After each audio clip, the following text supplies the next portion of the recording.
Hi, this is Shannon. Thanks for joining me on the channel tonight. This is No Shelf Control. I have a couple of lists of books that have recently been released that I wanted to share with you tonight. So I have two that released on March 28th that I'm excited about, and a few others that released on April the 4th that I want to talk to you about. So those are all within the past couple of weeks, and I thought that you would be interested to know what is new and hot. So let's start with those two books on March the 28th. The first one is called Sea Change, a novel. And the blurb on the front of the book says, Chung's debut is a kaleidoscope of originality. She will enchant you. And that's by Weike Wang. And this book is by Gina Chung.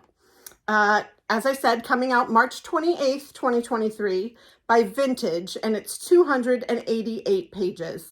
So here's what it says about the book. A novel about a woman tossed overboard by heartbreak and loss who has to find her way back to stable shores with the help of a giant Pacific octopus. Ro is stuck. She's just entered her 30s. She's estranged from her mother and her boyfriend has just left her to join a mission to Mars. Her days are spent dragging herself to her menial job at a mall aquarium, and her nights are spent drinking sharktinis, Mountain Dew, and copious amounts of gin, plus just a hint of jalapeno. With her best friend pulling away to focus on her upcoming wedding, Ro's only companion is Dolores, a giant Pacific octopus who also happens to be Ro's last remaining link to her father, a marine biologist who disappeared while on an expedition while Ro was a teenager. When Dolores is sold to a wealthy investor intent on moving her to a private aquarium, Ro finds herself on the precipice of self-destruction. Wading through memories of her youth, Ro has one last chance to come to terms with her childhood trauma, recommit to those around her, and find her place in an ever-changing world. So I just thought this one was interesting. You know, she's in a specific part of her life. She's in her 30s. She's not married. She's sort of lost in this, point in her life, and she takes up with a giant Pacific octopus as her cause that has some link to her estranged father.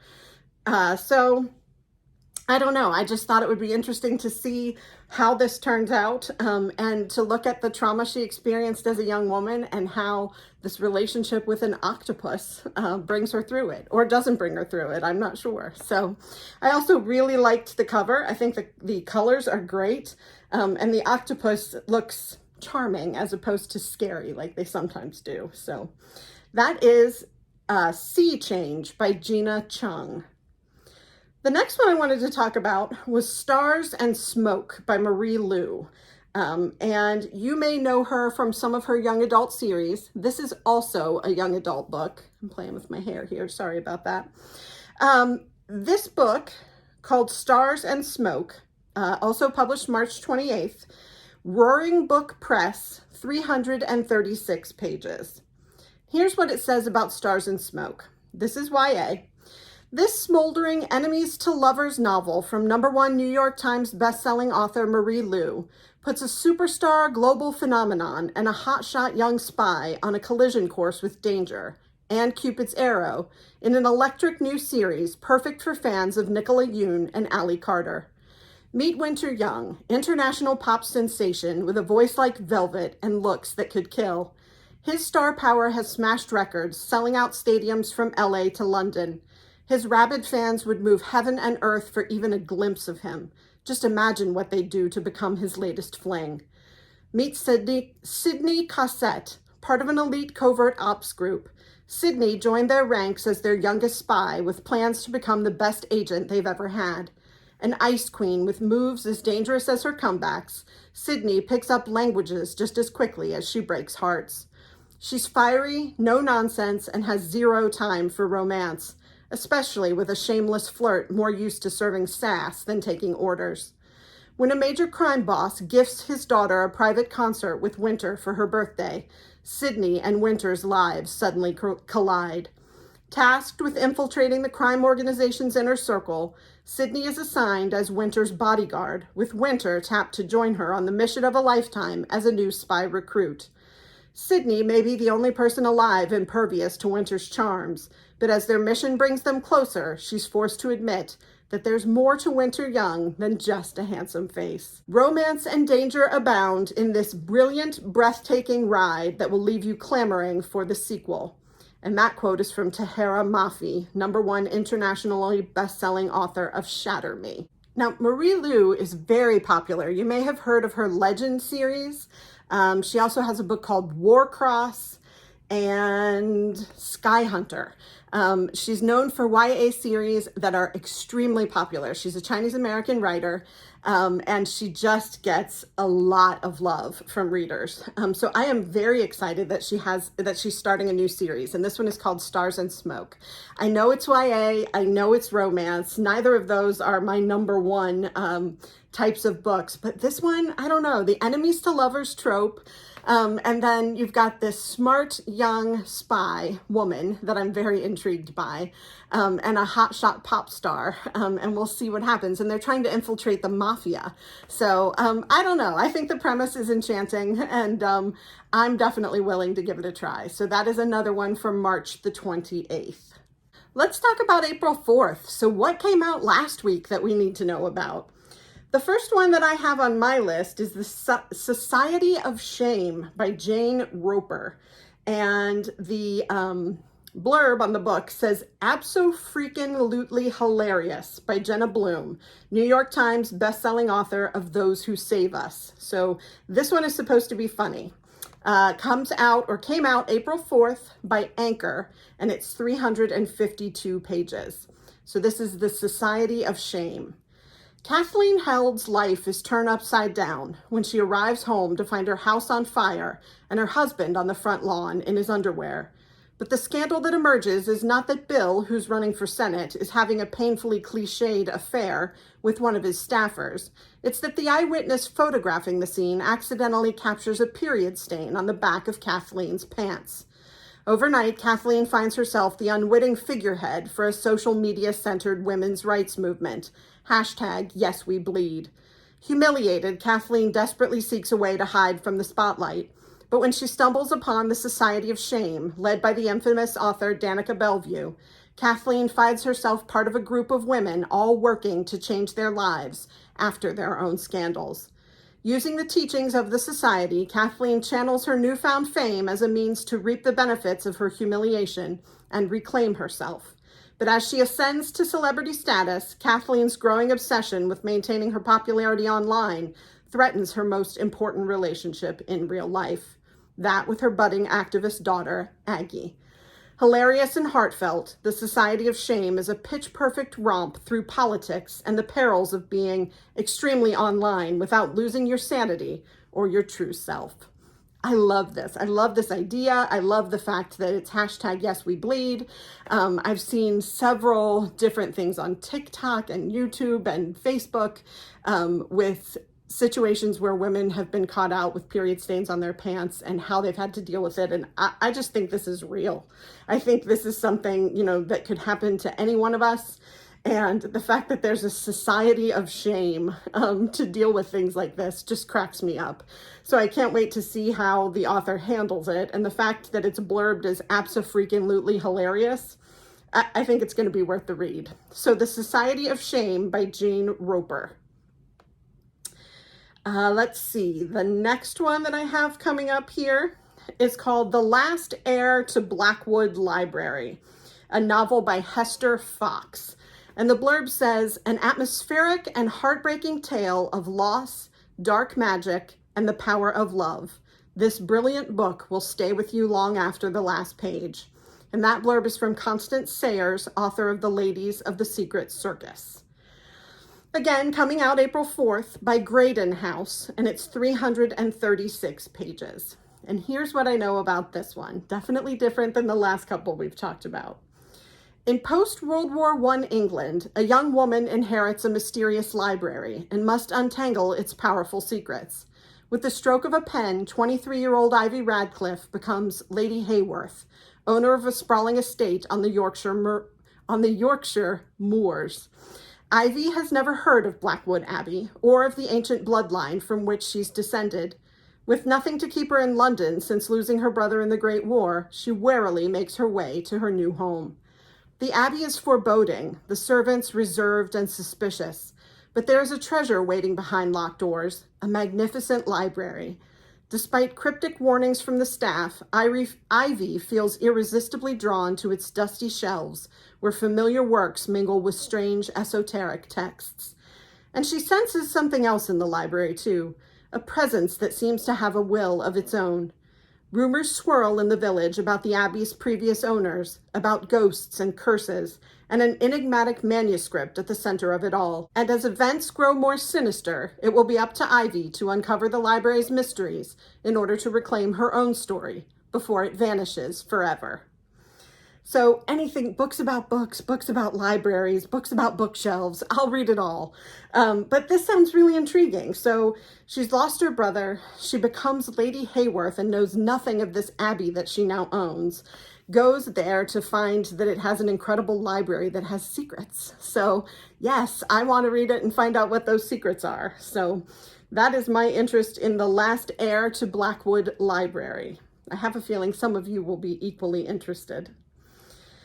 Okay, let's see what is next. April 4th. Here we go. Before We Were Innocent by Ella Berman. This one is on my list. She is the author. Ella Berman is the author of the Read with Jenna pick, The Comeback, which I have not read. And it is blurbed to say, the truth depends on who you ask. And this is Before We Were Innocent by Ella Berman. Again, April 4th, published by Berkeley, and it's 384 pages. Here's what we know. A summer in Greece for three best friends ends in the unthinkable when only two return home in this new novel from Ella Berman. 10 years ago, after a sun-soaked summer spent in Greece, best friends Bess and Joni were cleared of having any involvement in their friend Evangeline's death.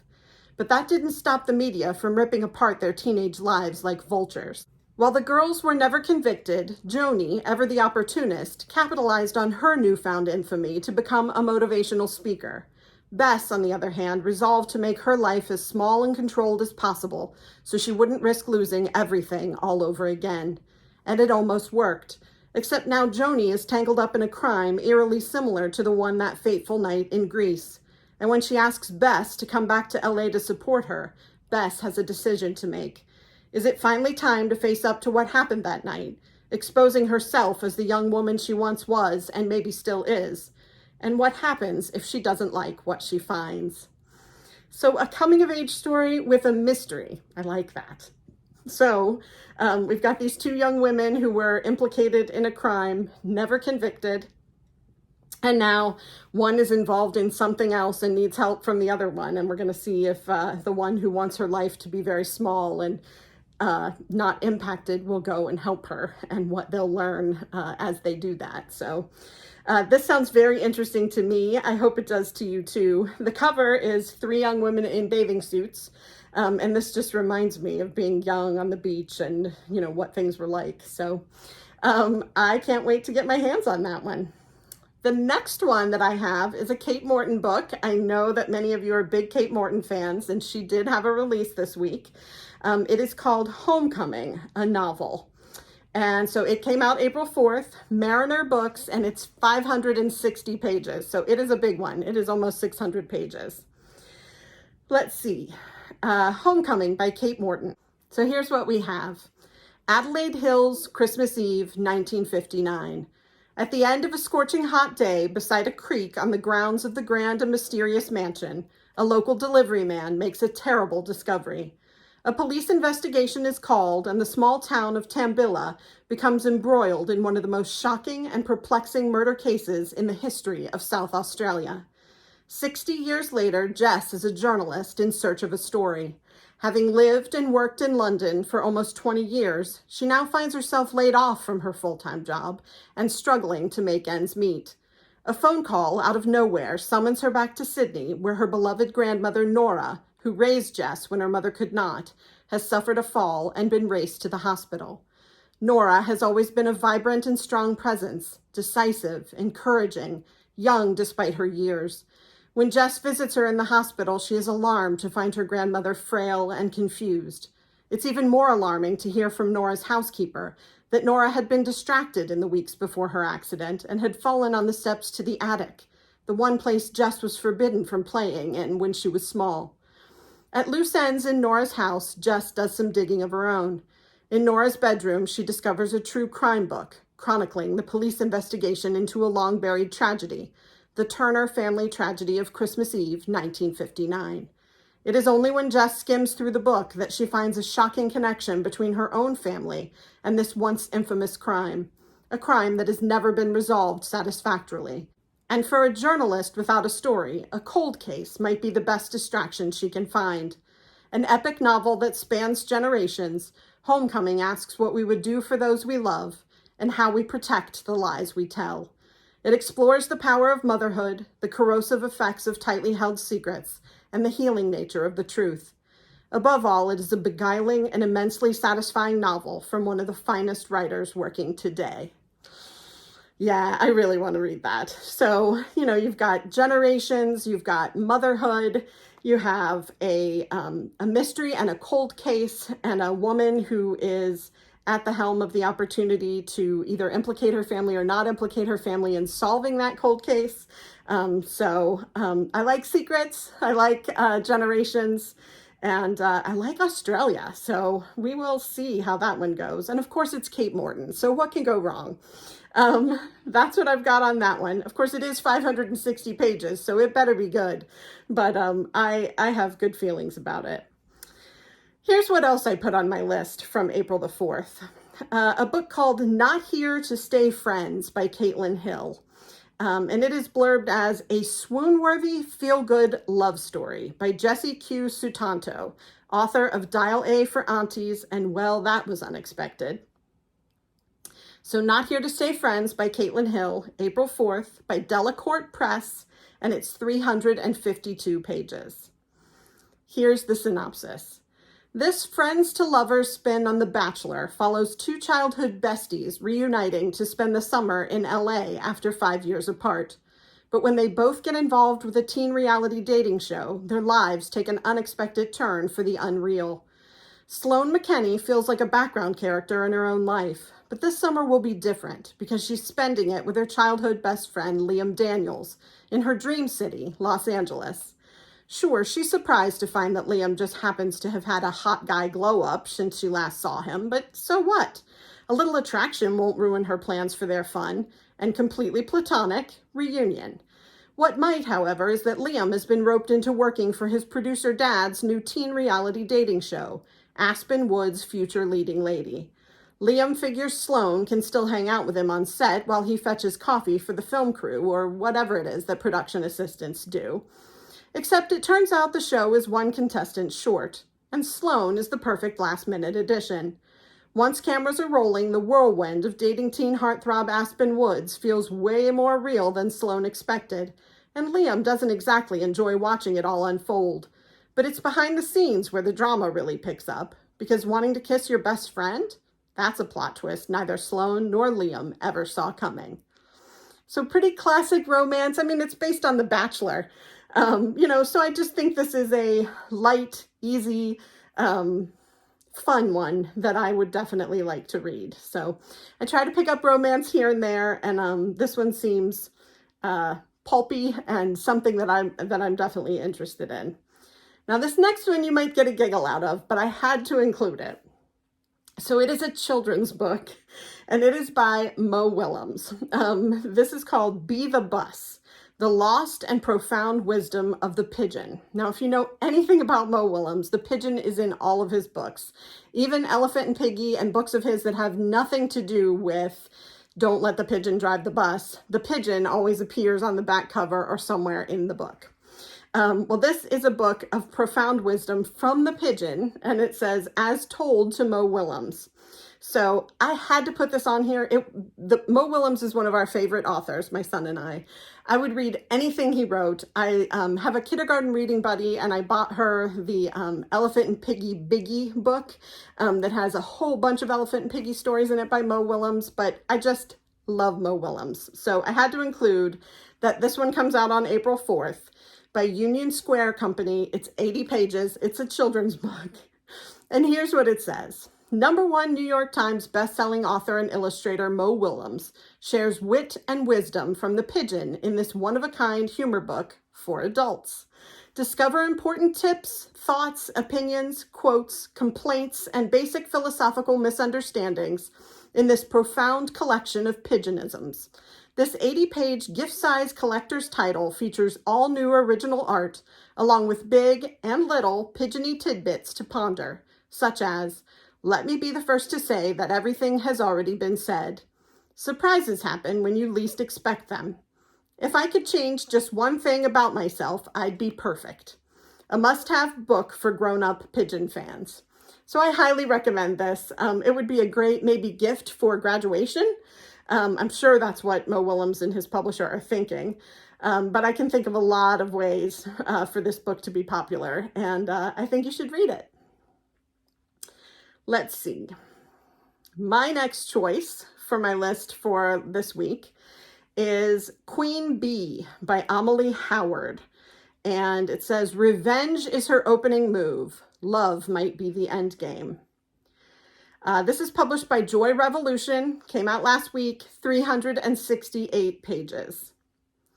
Here's the synopsis. A teen girl seeking retribution against her backstabbing former best friend finds her plans slightly derailed once she catches the eye of a familiar, handsome Marquess. Best-selling author Amelie Howard delivers a delightful anti-historical Regency-era romp that's Bridgerton meets the Count of Monte Cristo. Lady Ella Dalby knows the exact moment her life was changed forever, when her best friend Poppy betrayed her without qualm over a boy, the son of a duke. She was sent away in disgrace, her reputation ruined. Nearly 3 years later, 18-year-old Ella is consumed with bitterness and a desire for revenge. Her enemy is quickly joining the creme de la creme of high society, while she withers away in the English countryside. With an audacious plan to get even, Ella disguises herself as a mysterious heiress and infiltrates London's elite. But when Ella reunites with the only boy she's ever loved, she begins to question whether vengeance is still her greatest desire. In this complicated game of real-life chess, Ella must choose her next move. Finally bring down the queen or capture the king's heart. So again, a romance, Bridgerton-esque, which I kind of am interested in, meets the Count of Monte Cristo, which I am still slogging through. I have been reading that book for years. Every now and then I'll read 6 or 10 chapters. I get lost in the names and can't keep up with the story, and I like it, but I don't love it, but I feel like I should read it. But the fact that this references the Count of Monte Cristo is heartening to me. So maybe it'll make me feel like I read the Count of Monte Cristo finally. But, as I said, a bit of a Regency historic romance with a little bit of modern flair. And so I think that will be fun. Let's see, next one is called The House is on Fire, a novel by the author of Florence Adler Swims Forever, and that is Rachel Beanland. And the blurb says, "The world is about to be on fire with the publication of The House is on Fire." And that blurb is from Kathleen Grissom, New York Times bestselling author of The Kitchen House, which I loved. I loved The Kitchen House. If you haven't read it, go check it out. The House is on Fire, April 4th, Simon & Schuster, 384 pages. And here we go with the synopsis. The author of Florence Adler Swims Forever returns with a masterful work of historical fiction about an incendiary tragedy that shocked a young nation and tore apart a community in a single night. Told from the perspectives of 4 people whose actions during the Inferno changed the course of history. Richmond, Virginia, 1811. It's the height of the winter social season. The General Assembly is in session, and many of Virginia's gentlemen planters, along with their wives and children, have made the long and arduous journey to the capital in hopes of whiling away the darkest days of the year. At the city's only theater, the Charleston-based Placide and Green Company puts on 2 plays a night to meet the demand of the populace that's done looking for enlightenment in a church. On the night after Christmas, the theater is packed with more than 600 holiday revelers. In the 3rd-floor boxes sits newly widowed Sally Henry Campbell, who was glad for any opportunity to relive the happy times she shared with her husband. One floor away in the colored gallery, Cecily Patterson doesn't give a whit about the play, but is grateful for a 4-hour reprieve from a life that has recently gone from bad to worse. Backstage, young stagehand Jack Gibson hopes that, if he can impress the theater's managers, he'll be offered a permanent job with the company. And on the other side of town, blacksmith Gilbert Hunt dreams of one day being able to bring his wife to the theater, but he'll have to buy her freedom first.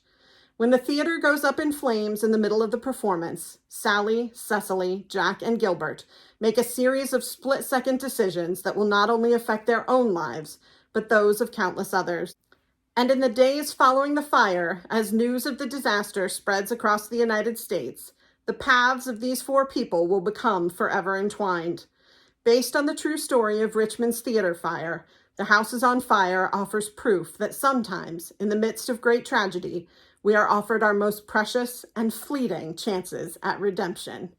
So told from 4 perspectives, centered around a real historical event, each of the 4 people having the opportunity to sort of be a hero, perhaps, and watch, as their life circumstances change and how this impacts their story. That's the kind of book that I really love. So that is The House is on Fire by Rachel Beanland. I hope you might check that one out. The next one that I have on my list, there were a lot that came out last week and 2 weeks ago that I am interested in, and I had to share them all with you. I couldn't call the list at all, of course. So this one is called A Whole Song and Dance, and it's by Sarvanaz Tash, April 4th, by Disney Hyperion, and it's 304 pages. Here's what we know about it. It says, Nazrin Mahdavi is a Broadway triple threat, but she's living a double life. A freshman in NYU's prestigious musical theater program, Nazrin spends her days prepping for auditions, sweating through dance classes, and belting her heart out for the viral streaming show she's been cast in. But on calls with her maman and baba, she's their jigartala, the golden child who put her theater dreams aside to follow in their entrepreneurial footsteps as a business major. At least her whole life isn't a lie. She is taking a single business course, except she's kind of failing it. Cue jazz hands? Nazrin needs to bring her grade up fast if she's going to keep her parents in the dark, so she grudgingly signs up for tutoring with the infuriatingly smug and annoyingly attractive Max. And yet, as the semester rushes by, the sparks of anger that first flew between them start to turn into a very different kind of spark. The kind she definitely does not have time for.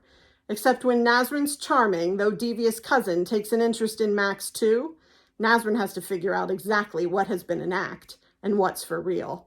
Can Nazrin decide what and who is truly worth fighting for and find a way to step into the spotlight as her full self? So again, a coming-of-age kind of story. She's caught between what her parents want for her and what she wants for herself. And then there's a romance in here, the friend or the enemies to lovers kind of trope that I'm learning about. I'm learning all these tropes. It sounds like that one's in here as well. So something I would like to check out and see how it goes. So those are 11 books that came out either on March 28th or April the 4th, and I have 11 more from April the 4th that I want to talk about. So I have decided I'm going to turn this into 2 videos and come back tomorrow with the remaining 11. I hope you can wait that long. I am excited, as always, to introduce you to new books that thrill me, and I hope that this has been a good list for you to help build your TBR. You will have an equal number tomorrow to be able to come back and listen to as well. I hope you enjoyed this. If you did, please click like and subscribe. That helps me a great deal. I also am always open to the idea if you would like to gift me with a book from my wish list that is in the description below the video. I will read it, do a review on it on the channel, and give you a shout out. As always, I greatly enjoyed this. Can't wait to come back tomorrow with the rest of the books, and I hope you'll be here. I'll talk to you soon. Thanks.